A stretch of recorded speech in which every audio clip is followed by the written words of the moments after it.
Friends, क्या आपने कभी त्रिशंकु स्वर्ग का नाम सुना है?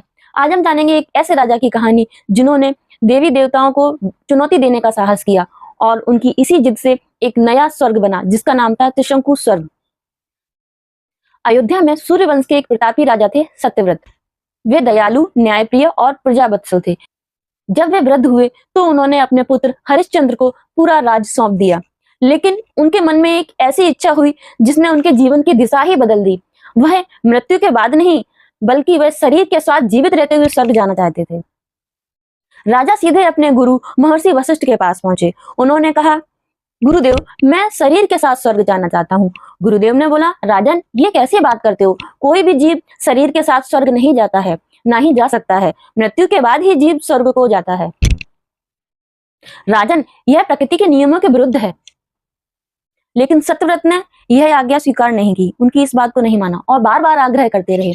जब महर्षि वशिष्ठ ने उनकी यह बात नहीं मानी तो उन्होंने महर्षि वशिष्ठ के पुत्र शक्ति ऋषि को प्रभावित करने का प्रयास किया, उनको तरह तरह का प्रलोभन देने का प्रयास किया और इसका परिणाम यही हुआ कि गुरुदेव को इस बात का पता चल गया और उन्होंने उनको श्राप दे दिया। इस श्राप के कारण उनका नाम त्रिशंकु पड़ गया। मतलब उनकी ऐसी इच्छा थी जिसकी वजह से वह भटकते रहे।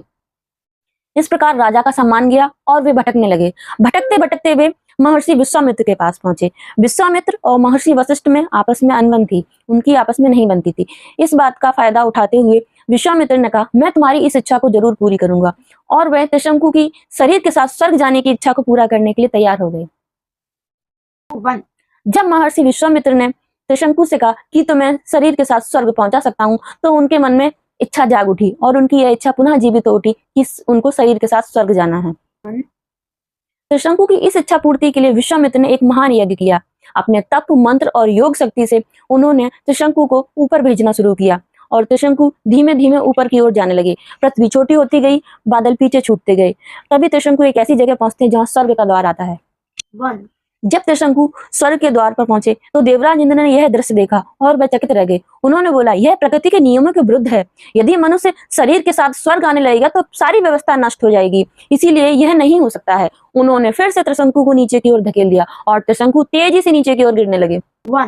गिरते हुए त्रिशंकु ने तेजी से पुकारा, महर्षि विश्वामित्र, मेरी रक्षा कीजिए। जब विश्वामित्र ने यह देखा कि त्रिशंकु नीचे की तरफ आ रहे हैं तो उनको क्रोध आया और उन्होंने फिर से अपने तपोबल से त्रिशंकु को ऊपर की ओर उठाना शुरू किया। महर्षि विश्वामित्र त्रिशंकु को ऊपर उठाते और देवराज इंद्र त्रिशंकु को नीचे की तरफ धकेलते। दो महान शक्तियों के बीच त्रिशंकु बीच में ही फंस गए। ना वे धरती के रहे, ना वे स्वर्ग ही पहुंच पाए और इस प्रकार त्रिशंकु आकाश में ही लटक गई। विश्वामित्र अपनी प्रतिज्ञा तोड़ना नहीं चाहते थे, इसीलिए उन्होंने त्रिशंकु के लिए स्वर्ग और पृथ्वी के बीच एक अलग लोक की रचना कर दी। यही लोग आगे चलकर त्रिशंकु स्वर्ग कहलाया। यह कहानी केवल एक राजा की ही नहीं, बल्कि मनुष्य के महत्वाकांक्षा और अहंकार की कहानी भी है। जब इच्छाएं कभी कभी प्रकृति के नियमों से टकराती हैं, तो व्यक्ति कभी कभी बीच रास्ते में अटक जाता है। न वह इधर का रहता है और न वह उधर का रहता है, तो हम कहते हैं कि वह त्रिशंकु स्वर्ग में फंसा हुआ है। शायद यही कारण है कि जब कोई व्यक्ति ना इधर का रहता है ना उधर का रहता है, तो हम उसके लिए क्या कहावत कहते हैं कि यह त्रिशंकु स्वर्ग में फंसा हुआ है। आपको मेरी कहानी कैसी लगी कमेंट सेक्शन में जरूर बताइए। धन्यवाद।